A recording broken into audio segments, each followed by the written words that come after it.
happens with Cheeseman Park is it is part of early Denver during the Pikes Peak Gold Rush of 1858-1859. In March 1859, Denver town founder William Larimer stakes claim to the land that is today Cheeseman Park as the city's distinctive elite Mount Prospect Cemetery. However, far from emerging as a beautifully landscaped, well-irrigated garden cemetery, Mount Prospect is soon a dilapidated, unkempt boot hill. Time after time in the 1860s, 1870s, into the 1880s, there are numerous efforts to try to fix up the park, to landscape it, to do something to redress it, but it keeps growing, and before long there's at least 10,000, maybe 20,000 bodies in Mount Prospect, the Denver City Cemetery. By the late 1880s, water finally becomes available. But when water becomes available, the idea is that rather than keeping it as a graveyard, it ought to be transferred into a beautiful central park. However, before the park can become a reality, when the city so resolves it in 1890, something first has to be done with the 10 to 20,000 bodies in the graveyard. To get rid of them, the city lands up hiring the low bidder for the job, undertaker Edward P. McGovern, to move the bodies at $1.90 a head. Literally a head. Well, McGovern soon discovers that moving bodies is a gruesome, dirty, back-breaking task, and he decides to skimp on it by using extra small coffins that are about a foot high, 18 inches wide, 36 inches long, and he tells his workers, here, take a skull, put that in one box, that's one body. Here, take an arm and a leg, put it in another box, that's a second body. And right in the middle of McGovern's devious operations, his dirty tricks are exposed, and by the summer of 1893, the city says, enough already. Those having friends and loved ones and family in the park have 90 days to move the bodies. If they are not out of here by November 30th, 1893, they will have to spend eternity in the park. And the upshot is there are somewhere between 2,000 and 5,000 bodies still in place in Cheeseman Park. And if you know where to look, there are some very, very distinctive rectangular plots in the park that are about 2.5, 3 feet wide, 5.5, 6 feet long, that are slightly depressed from the rest of the lawns. And these spots always seem to get green a few days earlier than the rest of the lawn in the spring. Sunken graves, in other words, and maybe this explains a lot of the bizarre events that have gone on in and around Cheeseman Park over the years. Well, part of the problem is 19th century Denver was an extremely deadly city. It had a sky-high infant mortality rate. A lot of people came out here in poor health seeking to improve their vitality. They soon died, and there were massive pauper funerals. Undertakers didn't like the pauper funerals, claiming they weren't making a good enough profit on them, so often they would take the bodies to near Cheeseman Park and dump them into undeveloped lots nearby, often simply covering them with a little dirt. A week later, they'd have a second pauper's funeral. They'd open up the grave, dump a second, a third, a fourth body in there, and often in excavating for sewers, other utilities in and around Cheeseman Park, workers have found some haunting remnants of these areas of that.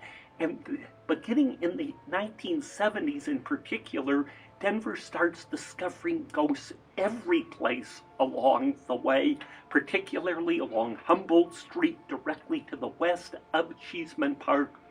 But at that time, no house starts to stand out more as being an alleged haunted house than the old Henry Treat Rogers mansion that was off at the northwest corner of 13th Avenue and William Street, directly across the street from Cheeseman Park, the place that eventually becomes the Changeling house. The man for whom the mansion is built, which was about a 2.5-story Georgian mansion that goes up around 1898, Henry Treat Rogers, is your ultimate fixer attorney. He is also a key figure in pushing Denver's park system. In fact, probably more than anybody else, he is the person that gets the city to transform the old graveyard into what becomes Cheeseman Park. Henry Treat Rogers loved children, but he never had children of his own. After he dies about 1922, the house passes to his niece, Frances Ristine. She also loves children, but never has children of her own. After her passing, the old house at 13th Avenue and William Street remains a single-family mansion, even as surrounding properties are all being carved up into apartments. It had been vacant for about 18 months in February 1968 when Russell Ellis signs a year's lease on it. Russell Ellis, who later takes the stage name Russell Hunter, is born in Evanston, Illinois in 1929. He grows up to be a musical prodigy, an immensely talented pianist, with his family having property up in Boulder to get away from the East Coast. And to get away from the West Coast, he decides he's going to come to Denver and emerge as a serious composer. No sooner has he settled in the Henry Treat Rogers mansion and is happily writing his music than he starts being disturbed by a bounce, bounce, bounce, bounce. And day in and day out, he hears this bounce, bounce, bounce, bounce, and he can't figure out where the noise is coming from, but the bounce, bounce, bounce is driving him wacky. So he lands up hiring an architect. He goes through the house with the architect, and they discover hidden behind a second-story closet a secret door. They break their way through the secret door. It leads to a hidden staircase that goes up into a tiny attic apartment. They open the door to the apartment, and a striped child's ball starts bouncing down the staircase and vanishes. Amidst this, Hunter goes and investigates the room. He claims to have discovered the diary of an 8-year-old boy, Eric Evans. And if Eric, who was a sickly lad, made it to age 21, Eric stood to inherit a fortune of $70 million. If, however, Eric died before obtaining his majority, the fortune would pass to a distant relative. Well, Eric's parents, greedy for the money, knew that their boy would never make it to age 21, so they decided they loved orphans. And they went out to an orphanage and adopted a replacement boy that they presented to the world as Eric. The technical term for that is a changeling.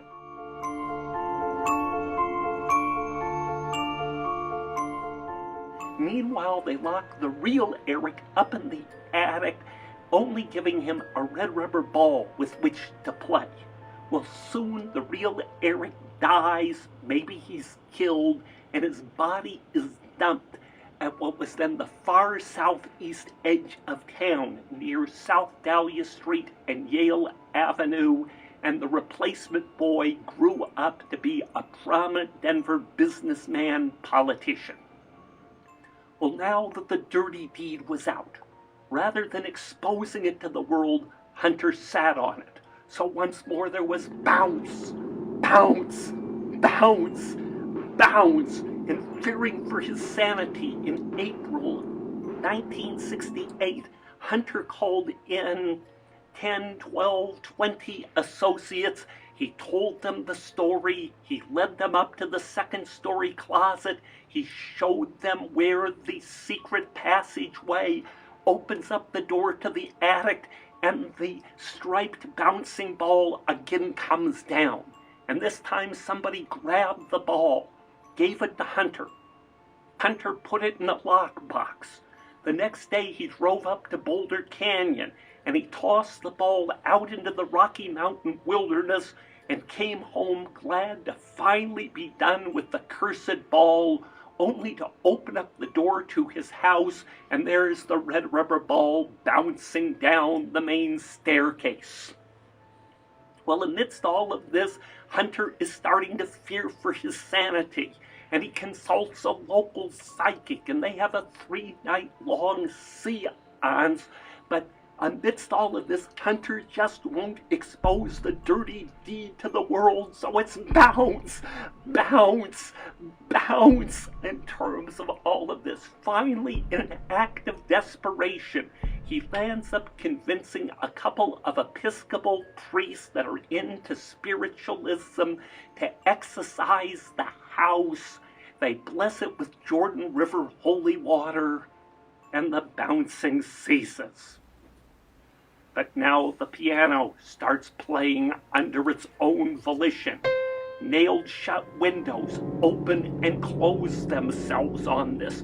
Mirrors explode. Fireplace grates explode too on that. Books fly around the place. Every morning there is a hideous striking of water pipes around 6 a.m. So by the time Hunter's year's lease has expired, he just can't handle the violence, the chaos of the Henry Treat Rogers mansion, so he gives up the lease and moves out to a modern ranch-style house on South Kearney Way near Iliff Avenue. The Henry Treat Rogers mansion is thereupon slated for demolition. According to Hunter, on the morning when the wrecking crew showed up, the house gained its revenge when it exploded and killed a member of the wrecking crew.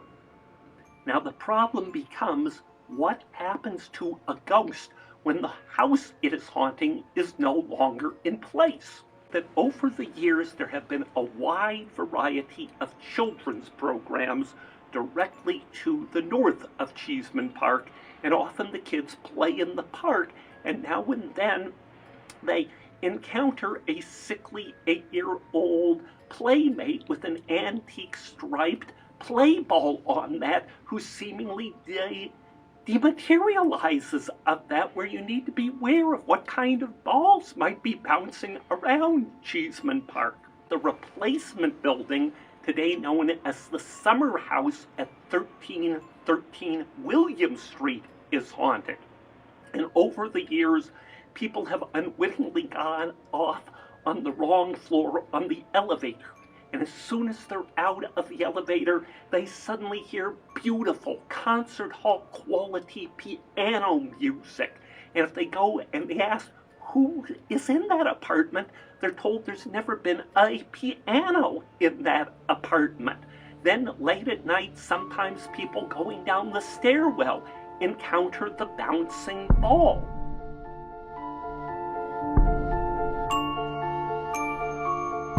None of the members of the Phipps family add up to fill in the gap of who the Changeling might have been. The one family that everything seems to implicate on this is the Betcher family.